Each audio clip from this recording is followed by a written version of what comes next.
I accepted Jesus when I was a little girl, but after the shooting, when people would ask me what I believed, I'd always just say, I don't really know what I believe about God.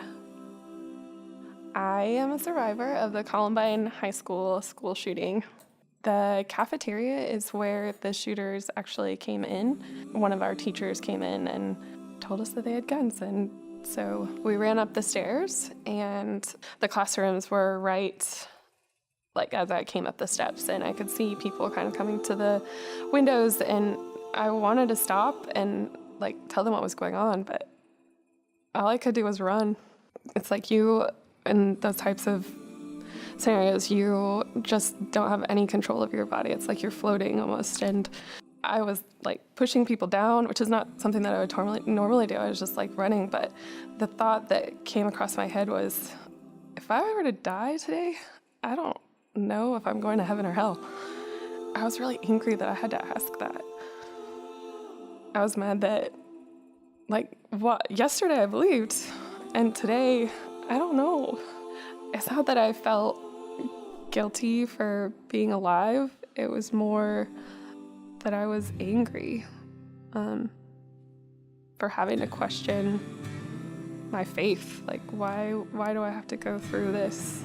After the shooting, I decided I didn't really care what God thought, and so I just did whatever I wanted, and I made really poor decisions in relationships and poor decisions with my time, and went to a lot of parties, and it led me down this path that was really dark and lonely, and I didn't like it. And so I thought, well, since this isn't working, I'll try something else. So I threw myself at everything Christian, and I transferred to a Christian college. I went to a chapel, and one of the speakers was talking about Psalm 37:4, delight yourself in the Lord, and he will give you the desires of your heart. And I grew up kind of knowing that verse, but when I was little, it meant, cool, God will give me whatever I want.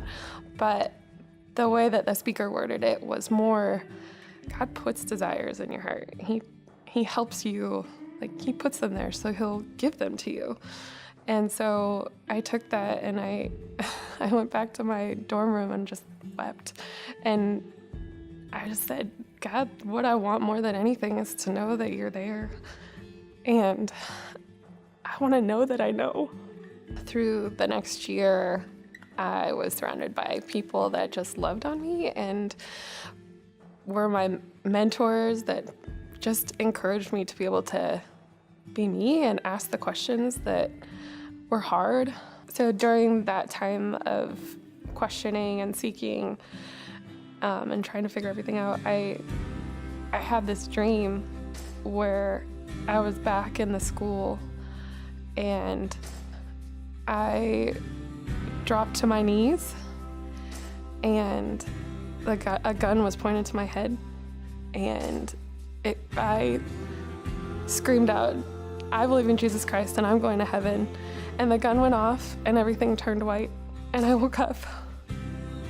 So after I woke up, I just couldn't get over how that was the desire that he put on me, was to know, and he gave it to me. He gave me this incredible dream that was confirmation of my desire in my heart. And I couldn't deny. I can't not believe. I tried not to, and I can't not believe. I know what it's like to struggle. I know what it's like to have these big questions that seem like they don't have a good answer, but God's bigger than our questions, and we have to keep asking them. We have to keep asking until we get an answer.